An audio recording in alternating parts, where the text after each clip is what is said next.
ਵਾਹਿਗੁਰੂ ਵਾਹਿਗੁਰੂ ਵਾਹਿਗੁਰੂ ਵਾਹਿਗੁਰੂ ਵਾਹਿਗੁਰੂ ਵਾਹਿਗੁਰੂ ਵਾਹਿਗੁਰੂ।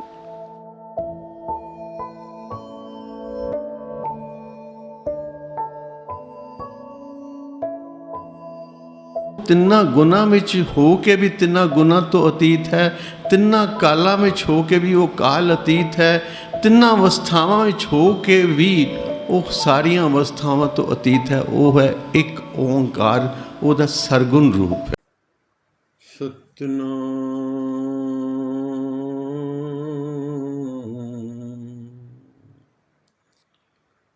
ਸਤਨਾਮ ਸ੍ਰੀ ਵਾਹਿਗੁਰੂ ਵਾਹਿਗੁਰੂ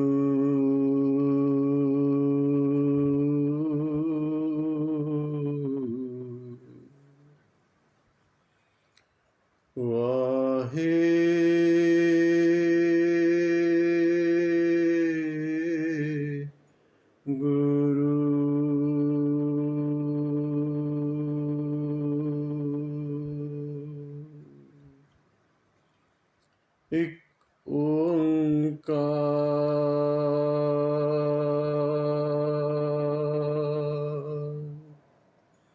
ਸਤਨਾਮ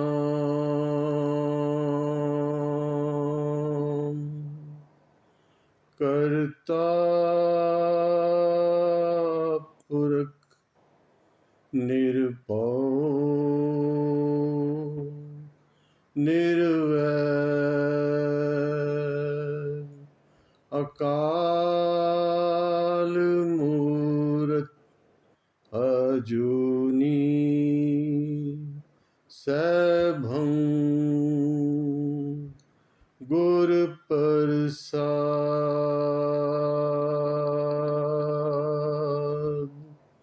ਵਾਹਿਗੁਰੂ ਵਾਹਿਗੁਰੂ ਵਾਹਿਗੁਰੂ ਵਾਹਿਗੁਰੂ ਵਾਹਿਗੁਰੂ ਵਾਹਿਗੁਰੂ ਵਾਹਿਗੁਰੂ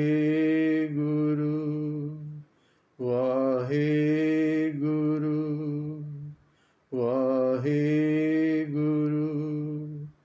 ਵਾਹਿਗੁਰੂ।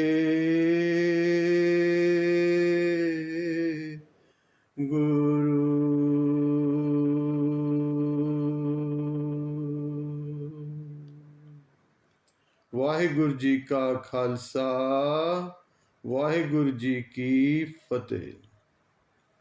ਗੁਰੂ ਪਿਆਰੀ ਸਾਧ ਸੰਗਤ, ਅਪਾਰ ਸਤਿਗੁਰਾਂ ਦੀ ਬਖਸ਼ਿਸ਼ ਹੋਈ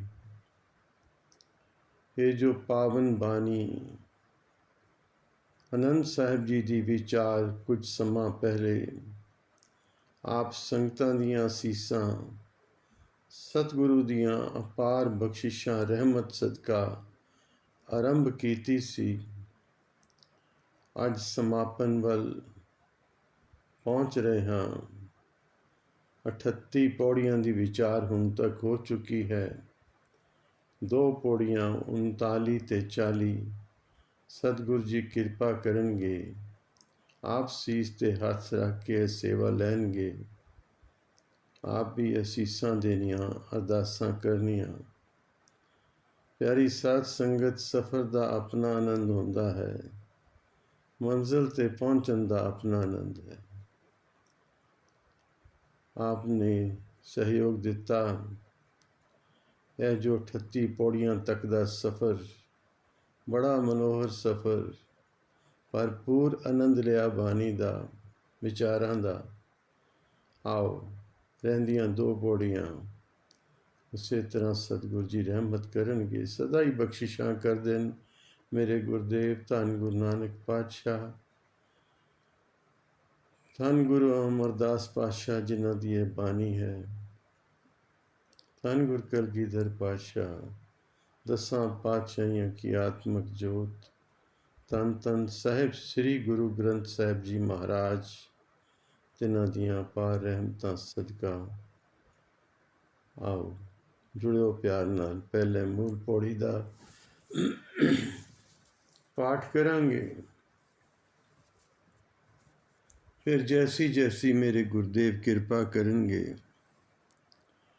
ਇਹ ਸਾਚਾ ਸੁਹੇਲਾ ਸਾਚੇ ਘਰ ਗਾਵੋ, ਗਾਵੋ ਤਾਂ ਸੁਹੇਲਾ ਘਰ ਸਾਚੈ, ਜਿੱਥੇ ਸਦਾ ਸੱਚ ਧਿਆਵੈ। ਸੱਚੋ ਧਿਆਵੈ ਜਾ ਤੁਧ ਭਾਵੈ, ਗੁਰਮੁਖ ਜਿਨਾ ਬੁਝਾਵੈ। ਇਹ ਸੱਚ ਸਭਨਾ ਕਾ ਖਸਮ ਹੈ, ਜਿਸ ਬਖਸ਼ੇ ਸੋ ਜਨ ਪਾਵੈ। ਕਹੈ ਨਾਨਕ ਸੱਚ ਸੁਹੇਲਾ ਸੱਚੇ ਘਰ ਗਾਵੈ। ਇਹ ਸਾਚਾ ਸੁਹੇਲਾ ਸਾਚੇ ਘਰ ਗਾਵੋ। ਗੁਰਦੇਵ ਧੰਨ ਗੁਰੂ ਅਮਰਦਾਸ ਪਾਤਸ਼ਾਹ ਬਖਸ਼ਿਸ਼ਾਂ ਵਰਸਾ ਰਹੇ ਹਨ। ਇਹ ਜੋ ਆਨੰਦ ਦੀ ਬਾਣੀ ਹੈ, ਇਹ ਮੰਗਲ ਗੀਤ ਹੈ, ਬਰਕਤਾਂ ਭਰੀ ਬਾਣੀ ਹੈ, ਤਨ ਮਨ ਨੂੰ ਠੰਡਕ ਦੇਣ ਵਾਲੀ ਬਾਣੀ ਹੈ। ਸਾਰੇ ਹੀ ਰੋਗ, ਸਾਰੇ ਹੀ ਕਸ਼ਟ, ਸਾਰੇ ਹੀ ਤਕਲੀਫਾਂ ਦੂਰ ਕਰਨ ਦੀ ਸਮਰੱਥ ਹੈ ਇਸ ਬਾਣੀ ਨੂੰ ਜੇ ਜੁੜ ਕੇ ਪੜ੍ਹੀਏ ਵਿਚਾਰੀਏ। ਇਹ ਸਾਚਾ ਸੁਹੇਲਾ ਹੈ, ਸੱਚਾ ਮੰਗਲ ਗੀਤ ਹੈ। ਸੁਹੇਲਾ ਭਾਵ ਮੰਗਲ ਗੀਤ, ਸਾਚਾ ਸੱਚਾ ਮੰਗਲ ਗੀਤ ਹੈ। ਤੇ ਇਸ ਮੰਗਲ ਗੀਤ ਨੂੰ ਬਹੁਤ ਜੁੜ ਕੇ ਭਾਵ ਆਪਣੇ ਆਤਮ ਸਰੂਪ ਵਿੱਚ ਟਿਕ ਕੇ ਗਾਵੋ। ਸਾਚੇ ਘਰ, ਸੱਚਾ ਘਰ ਕਿਹੜਾ ਹੈ? ਸਾਡਾ ਉਹ ਹਿਰਦੇ ਘਰ, ਉਹ ਅੰਤਸ਼ਕਰਨ ਜਿੱਥੇ ਵਾਹਿਗੁਰੂ ਜੀ ਦਾ ਵਾਸਾ ਹੈ। ਸਾਡਾ ਆਤਮ ਸਰੂਪ ਉਹ ਸੱਚਾ ਘਰ ਹੈ। ਇਹ ਸਰੀਰ ਸੱਚਾ ਨਹੀਂ ਹੈ, ਇਹ ਵਿਨਾਸ਼ਮਾਨ ਹੈ। ਇਹ ਮਨ ਬੁੱਧੀ ਵੀ ਆਪਣੀ ਅਵਸਥਾ ਬਦਲਦੇ ਰਹਿੰਦੇ ਨੇ, ਵਿਚਾਰਾਂ ਬਦਲਦੀਆਂ ਰਹਿੰਦੀਆਂ ਨੇ, ਲੇਕਿਨ ਉਹ ਜੋ ਸਾਡਾ ਸਤ ਸਰੂਪ ਹੈ, ਆਤਮ ਸਰੂਪ ਹੈ, ਉਹ ਸਦਾ ਇੱਕ ਰਸ ਆਨੰਦ ਅਵਸਥਾ ਹੈ। ਇਸ ਲਈ ਉਹੀ ਸੱਚਾ ਘਰ ਹੈ। ਪਾਤਸ਼ਾਹ ਕਹਿੰਦੇ ਨੇ ਸਾਚੇ ਘਰ ਗਾਵੋ। ਉਸ ਆਪਣੇ ਆਤਮ ਸਰੂਪ ਵਿੱਚ ਟਿਕ ਕੇ ਇਹ ਮੰਗਲ ਗੀਤ ਗਾਇਨ ਕਰੋ, ਭਾਵ ਇਹ ਬਾਣੀ ਨੂੰ ਉਚਾਰਨ ਕਰੋ। ਗਾਵੋ ਤਾਂ ਸੁਹੇਲਾ ਘਰ ਸਾਚੇ, ਜਿੱਥੇ ਸਦਾ ਸੱਚ ਧਿਆਵੈ। ਉਸ ਸੱਚੇ ਘਰ ਵਿੱਚ ਗਾਵੋ ਇਹ ਮੰਗਲ ਗੀਤ, ਜਿੱਥੇ ਸਦਾ ਸੱਚ ਦਾ ਵਾਸਾ ਹੈ ਤੇ ਉੱਥੇ ਸੱਚ ਵਿੱਚ ਹੀ ਧਿਆਨ ਜੁੜਦਾ ਹੈ। ਉੱਥੇ ਹੋਰ ਨਾ ਕੋਈ ਹੋਰ, ਤੇ ਕੇਵਲ ਸੱਚ ਹੀ ਹੈ, ਆਨੰਦ ਹੈ, ਗਿਆਨ ਹੈ, ਸਤ ਹੈ। ਇਹ ਮੂਲ ਸਰੂਪ ਹੈ ਸਾਡਾ, ਸਤ, ਆਨੰਦ ਤੇ ਗਿਆਨ। ਉਹ ਸੱਚਾ ਘਰ ਹੈ, ਸੱਚ। ਗਾਵੋ ਤਾਂ ਸੁਹੇਲਾ ਘਰ ਸਾਚੇ, ਜਿੱਥੇ ਸਦਾ ਸੱਚ ਧਿਆਵੇ। ਸਦਾ ਸੱਚ ਵਿੱਚ ਹੀ ਧਿਆਨ ਰਹਿੰਦਾ ਹੈ। ਸੱਚੋ ਧਿਆਵੇ ਜਾ ਤੁਧ ਭਾਵੈ, ਗੁਰਮੁਖ ਜਿਨਾ ਬੁਝਾਵੈ। ਤੇ ਸੱਚ ਦਾ ਧਿਆਨ ਕੌਣ ਕਰਦੇ ਹਨ, ਉਸ ਅਵਸਥਾ ਤੱਕ ਕੌਣ ਪਹੁੰਚਦੇ ਹਨ? ਉਹ ਗੁਰਮੁਖ ਜਿਨ੍ਹਾਂ ਨੂੰ ਵਾਹਿਗੁਰੂ ਜੀ ਬਖਸ਼ਿਸ਼ ਕਰਕੇ ਸੋਝੀ ਦੇ ਦਿੰਦੇ ਹਨ। ਪਿਆਰ ਨਾਲ ਆਖੋ ਸਤਨਾਮ ਸ੍ਰੀ ਵਾਹਿਗੁਰੂ। ਇਹ ਸੱਚ ਸਭਨਾ ਕਾ ਖਸਮ ਹੈ, ਕਿਉਂਕਿ ਪਾਤਸ਼ਾਹ ਕਹਿੰਦੇ ਨੇ ਇਹ ਸੱਚ ਜੋ ਸੱਚ ਕੌਣ ਹੈ? ਵਾਹਿਗੁਰੂ ਆਪ ਸੱਚ ਹੈ, ਸਦੀਵੀ ਸੱਤ ਹੈ। ਬਾਕੀ ਸਭ ਨਾਸ਼ਵੰਤ ਨੇ। ਉਹ ਪਰਮੇਸ਼ਵਰ ਪਾਰ ਬ੍ਰਹਮ ਅਕਾਲ ਪੁਰਖ ਵਾਹਿਗੁਰੂ ਸਦੀਵੀ ਸੱਚ ਹੈ, ਔਰ ਉਹੀ ਸਾਰੀ ਸ੍ਰਿਸ਼ਟੀ ਦਾ ਕਰਤਾ ਵੀ ਹੈ, ਹਰਤਾ ਵੀ ਹੈ, ਭਰਤਾ ਵੀ ਹੈ। ਸ੍ਰਿਸ਼ਟੀ ਬਣਾਉਂਦਾ ਵੀ ਉਹ ਹੈ, ਚਲਾਉਂਦਾ ਵੀ ਉਹ ਹੈ, ਮਿਟਾਉਂਦਾ ਵੀ ਉਹ ਹੈ। ये सच सबना का खसम है, खसम भाव मालक है। जिस बख्शे सो जन पावे, ते सोझी जिन्हों बख्शिश करता है उसे नूं आंदी है। आम इंसान माया दे प्रभाव विच आके उस परमेश्वर तो निखड़ जाता है, होर थाई भटकदा है। किसी नूं रचन वाला मन लैंदा है, किसी नूं मिटाण वाला मन लैंदा है, किसी नूं पालन वाला मन लैंदा है, भटक जाता है। होर थाई भटकदा है, होर थाई दा मंगता बनिया फिरदा है। जिस बख्शे सो जन पावै, कहे नानक सच सुहेला, सच्चे घर गावे। पातशाह बख्शिश कर दें जिन्हां ते वो वाहिगुरू कृपा कर दिंदा है ना, ये सच सबना का कसम है। जिस बख्शे जिस ते वो कृपा करे वही इस सच नूं पा सकते हैं। ते कहे नानक सच सुहेला, दोहरा के कह रहे पातशाह, कहे नानक सच सुहेला। मंगल गीत जो सच्चा मंगल गीत है वो उसे घर च टिक के गाना बनता है। भाई प्यार नाल आखो सतनाम। अगों अखीरली पौड़ी विच पातशाह कृपा करते हैं, आनंद सुनो वड भागियो, सगल मनोरथ पूरे। जदों उस आत्मक अवस्था विच टिक के जिहदी हिदायत पिछली पौड़ी च गुरुदेव ने की थी, कहंदे ने उत्थे बैठ के इस आनंद बाणी नूं सुनो, उस आनंद नूं अनुभव विच लियाओ जो सਦੀवी सुख देण वाला है, सदा एक रस वरत रहा है। आनंद सुनो वड भागी हो, सगल मनोरथ पूरे। सारे ही काम आपे सुते ही सिद्ध हो जाएंगे। प्यार नाल आखो सतनाम। सुते ही सारे कारज वाहिगुरू आप सवार देगा। जिस तरह पातशाह ने किया है ना शब्द विच, फिर घर बैसो हर जन प्यारे, सतगुर तुमरे काज सवार। भाव उस अपने आत्म स्वरूप विच टिक के बैठो, थिर कर स्थिर होके अपने निज स्वरूप निज घर विच, निज घर महल पावो सुख सहजे। सुभावक ही सारे सुख मिलणगे जे अपने निज घर विच आत्म स्वरूप विच टिकांगे। आनंद सुनो वड भागियो, सगल मनोरथ पूरे। फिर घर बैसो हर जन प्यारे, सतगुर तुमरे काज सवारे। फिर उत्थे सुते ही वाहिगुरू सारे कार्य सिद्ध कर दिंदा, सुते ही। फिर कोई विशेष जतन की लोड़ बाकी नहीं रह जाती। आनंद आनंद स्वाभाविक ही सब कुछ हो रहा है, स्वाभाविक ही बख्शिशां बरस रही हैं। पार ब्रह्म प्रभ पाया, उतरे सगल विसूरे। पातशाह कहते हैं ऐसा क्यों होंदा है? पातशाह कहते उत्थे पार ब्रह्म का वास है। जदों वो पा लिया, उसकी बख्शिश हो गई, उस नाल एकताब हो गई, तो सारे झोरे सारियां जड़ियां कल्पनावां कलेश ने, सारियां जो अंदर झूरदा इंसान, मैनू यह नहीं मिलिया, मैनू वो नहीं मिलिया, मैनू इस तरह होया, मैनू इत्थे कमज़ोर पै गया, मैं वो झोरे सारे खत्म हो गए। उतरे सगल विसूरे, खत्म ही हो गए, उतर गए सब।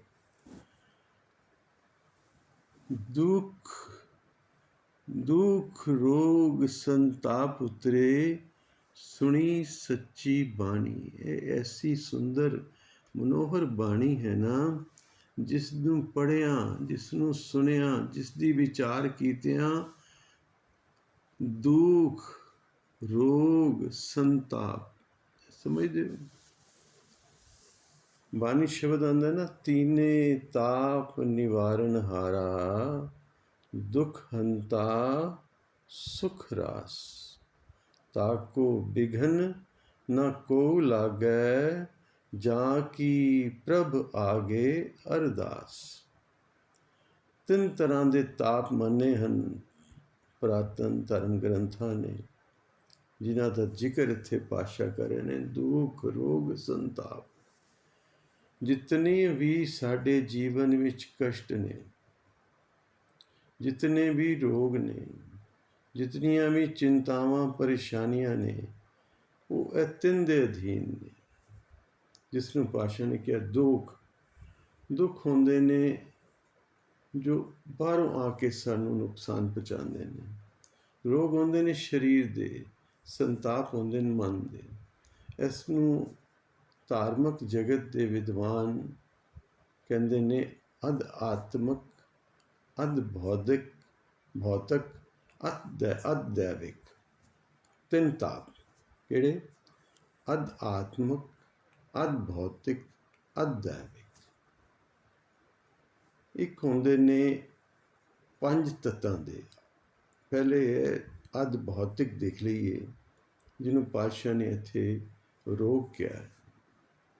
ਅਧ ਭੌਤਿਕ ਹੁੰਦੇ ਨੇ ਪੰਜ ਭੂਤਾਂ ਦਾ ਸਰੀਰ ਹੈ, ਪੰਜ ਭੂਤ ਭਾਵ ਪੰਜ ਤੱਤਵ, ਉਹਨੂੰ ਕਹਿੰਦੇ ਅਧ ਭੌਤਿਕ। ਭੌਤਿਕ ਇਸ ਲਈ ਕਿ ਪੰਜ ਭੂਤਾਂ ਦਾ ਸਰੀਰ ਹੈ, ਇਹਦੇ ਵਿੱਚ ਰੋਗ, ਸਰੀਰ ਰੋਗੀ, ਇਸ ਨੂੰ ਕੋਈ ਨਾ ਕੋਈ ਰੋਗ ਲੱਗਾ ਹੀ ਰਹਿੰਦਾ ਹੈ।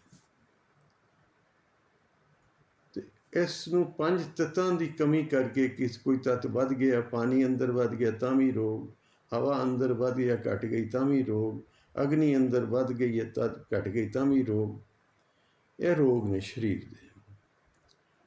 ਕਿਸੇ ਬਾਹਰੀ ਚੋਟ ਕਰਕੇ ਵੀ ਰੋਗ ਲੱਗ ਸਕਦੇ ਨੇ, ਤੇ ਉਹ ਪੰਜ ਤੱਤਾਂ ਦਾ ਹੀ ਹੋਏਗਾ ਨਾ। ਜੋ ਵੀ ਬਾਹਰੀ ਚੋਟ ਵੀ ਲੱਗੇਗੀ ਉਹ ਵੀ ਪੰਜ ਤੱਤਾਂ ਦੁਆਰਾ ਹੀ ਹੋਏਗੀ।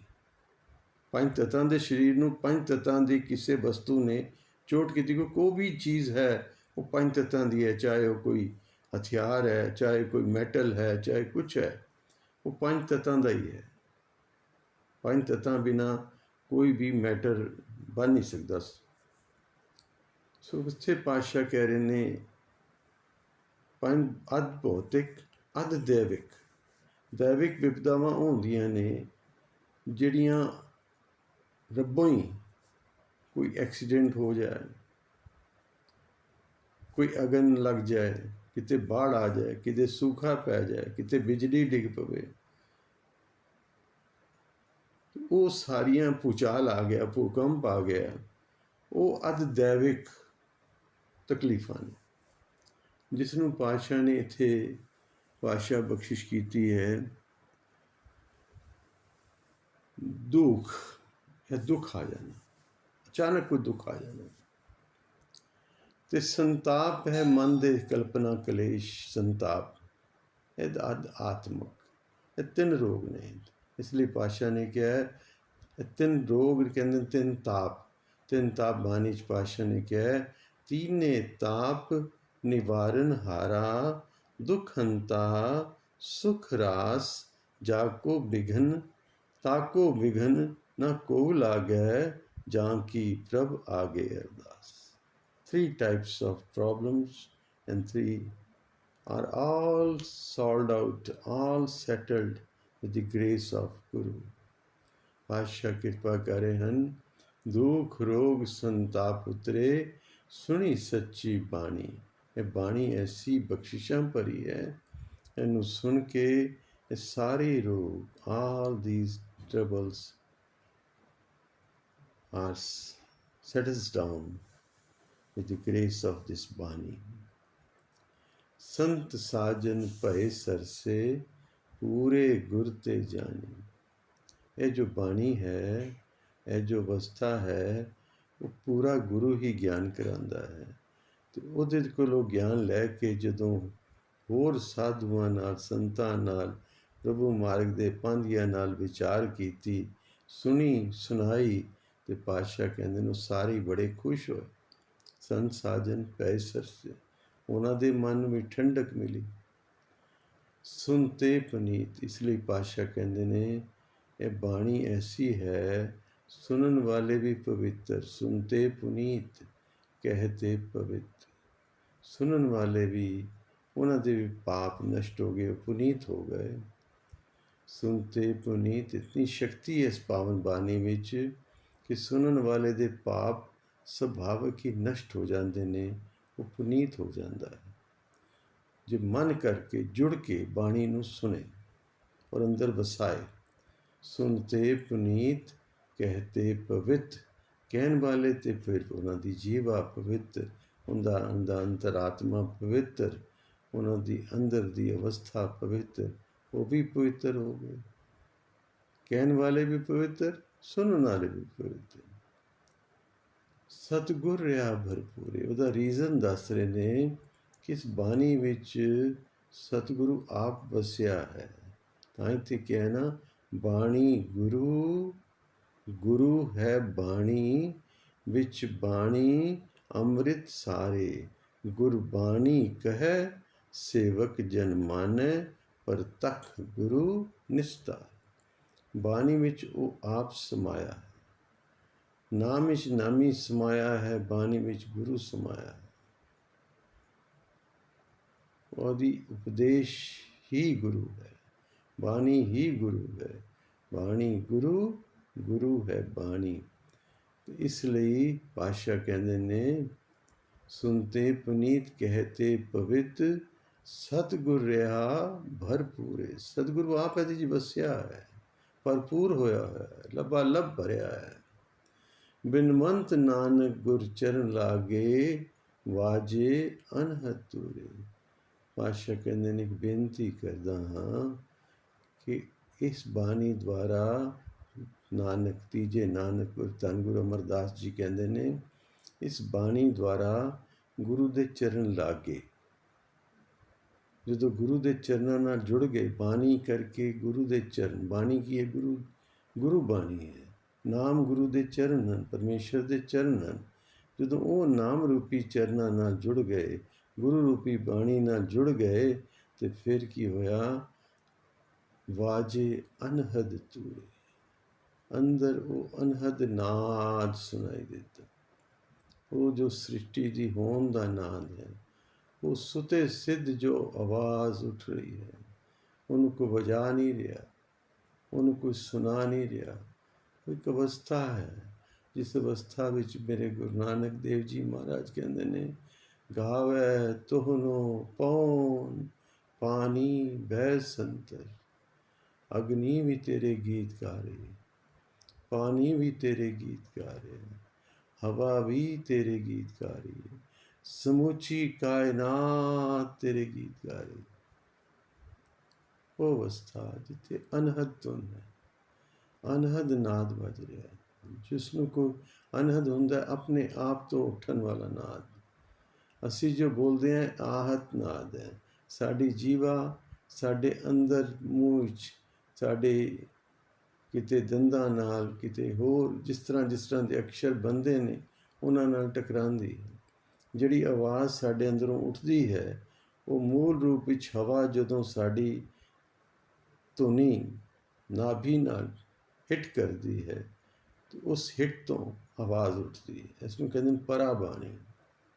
ਪਰਾਬਾਣੀ ਉੱਠ ਕੇ ਹਿਰਦੇ ਵਿੱਚ ਆਉਂਦੀ ਹੈ, ਇੱਥੇ ਬਣਦੀ ਹੈ ਪਸ਼ਯੰਤੀ। ਇੱਥੇ ਅਕਸ਼ਰ ਬਣਨੇ ਸ਼ੁਰੂ ਹੁੰਦੇ ਨੇ, ਸ਼ਬਦਾਵਲੀ ਬਣਦੀ ਹੈ। ਫਿਰ ਮਧਮਾ ਕੰਠ ਵਿੱਚ ਆਉਂਦੀ ਹੈ, ਕੰਠ ਵਿੱਚ ਉਹਦੀ ਫਾਰਮੇਸ਼ਨ ਹੁੰਦੀ ਹੈ, ਤੇ ਫਿਰ ਜੀਵਾ ਦੁਆਰਾ ਬਾਹਰ ਆਉਂਦੀ ਹੈ। ਇਹਨੂੰ ਕਹਿੰਦੇ ਨੇ ਬੈਖਰੀ।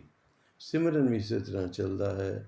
ਪਹਿਲੇ ਬੈਖਰੀ ਤੋਂ ਆਰੰਭ ਹੋ ਕੇ ਮਧਮਾ, ਤੇ ਮਧਮਾ ਤੋਂ ਫਿਰ ਚੱਲ ਕੇ ਅੱਗੇ ਪਸ਼ਯੰਤੀ, ਜਿੱਥੇ ਰਾਮ ਦਾ ਰਸ ਆਉਣਾ ਸ਼ੁਰੂ ਹੋ ਜਾਂਦਾ ਹੈ। ਮਧਮਾ ਵਿੱਚ ਆ ਕੇ ਹੋਠ ਫੁੱਸਫੁੱਸ ਆਉਂਦੇ ਨੇ ਅੰਦਰ ਹੀ ਅੰਦਰ, ਪਰ ਪਸ਼ਯੰਤੀ ਵਿੱਚ ਹੋਠ ਵੀ ਚੁੱਪ ਕਰ ਜਾਂਦੇ ਨੇ। ਸਾਇਲੈਂਸ ਵਿੱਚ ਬਾਣੀ ਦਾ ਆਨੰਦ ਅਨੁਭਵ ਹੁੰਦਾ ਹੈ। ਉਸ ਤੋਂ ਬਾਅਦ ਹੈ ਪਰਾ। ਉਹ ਪਰਾ ਅਵਸਥਾ, ਪ੍ਰਭੂ ਪਰਮੇਸ਼ਰ ਦੀ ਕਿਰਪਾ ਦੁਆਰਾ ਬਾਣੀ ਪਰਾ ਵਿੱਚ ਉਤਰਦੀ ਹੈ। ਉਹ ਹੈ ਅੰਤਲਾ ਅਨਹਦ ਬਾਣੀ ਦਾ ਅਵਸਥਾ, ਉਹ ਹੈ ਆਨੰਦ। ਉੱਥੇ ਉਹ ਬਾਣੀ, ਉਹ ਅਨਹਦ ਅਵਸਥਾ, ਜਦੋਂ ਪਰਾ ਵਿੱਚ ਸਿਮਰਨ ਉਤਰ ਜਾਂਦਾ ਹੈ, ਉਹ ਅਨੁਭਵ ਹੁੰਦੀ ਹੈ। ਮੇਰੇ ਗੁਰਦੇਵ ਬਖਸ਼ਿਸ਼ ਕਰ ਰਹੇ ਹਨ ਬਿਨਵੰਤ ਨਾਨਕ ਗੁਰ ਚਰਨ ਲਾਗੇ।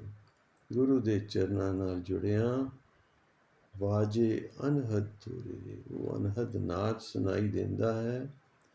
ਤੁਰੇ ਭਾਵ ਜਿਸ ਤਰ੍ਹਾਂ ਮੂੰਹ ਨਾਲ ਫੂਕ ਮਾਰ ਕੇ ਸਾਜ਼ ਵਜਾਉਂਦੇ ਨੇ, ਤੁਰੀਆਂ ਫੇਰੀਆਂ, ਉਹ ਆਵਾਜ਼ਾਂ ਸੁਤੇ ਸਿੱਧ ਜੋ ਸ੍ਰਿਸ਼ਟੀ ਦੇ ਹੋਂਦ ਵਿੱਚ ਹੋ ਰਿਹਾ ਆਵਾਜ਼, ਉਹ ਸੁਣਾਈ ਦਿੰਦਾ ਹੈ। ਆਨੰਦ ਵਾਜਲਾ ਬਿਨਵੰਤ ਨਾਨਕ ਗੁਰਚਰਨ ਲਾਗੇ, ਵਾਜੇ ਅਨਹਦ ਤੁਰੇ। ਆਓ ਇਸ ਸੰਤਲੀਨ ਪੌੜੀ ਦਾ ਇੱਕ ਵਾਰੀ ਮਿਲ ਜੁਲ ਕੇ ਲੈ ਵਿੱਚ ਪਾਠ ਕਰੀਏ। ਆਨੰਦ ਸੁਨੋ ਵਡ ਭਾਗੀ ਹੋ, ਸਗਲ ਮਨੋਰਥ ਪੂਰੇ। ਪਾਰ ਬ੍ਰਹਮ ਪ੍ਰਭ ਪਾਇਆ, ਉਤਰੇ ਸਗਲ ਵਿਸੂਰੇ। ਦੁਖ ਰੋਗ ਸੰਤਾਪ ਉਤਰੇ, ਸੁਣੀ ਸੱਚੀ ਬਾਣੀ। संत साजन भय सरसे, पूरे गुर ते जानी। सुनते पुनीत कहते पवित, सतगुर रहा भरपूरे। बिनवंत नानक गुर चरण लागे, वाजे अनहद तूरे। बिनवंत नानक गुर चरण लागे, वाजे अनहद तूरे। वाहिगुरु जी का खालसा, वाहिगुरु जी की फतेह। बोले सो निहाल, सत श्री अकाल। वाहिगुरु जी का खालसा, वाहिगुरु जी की फतेह।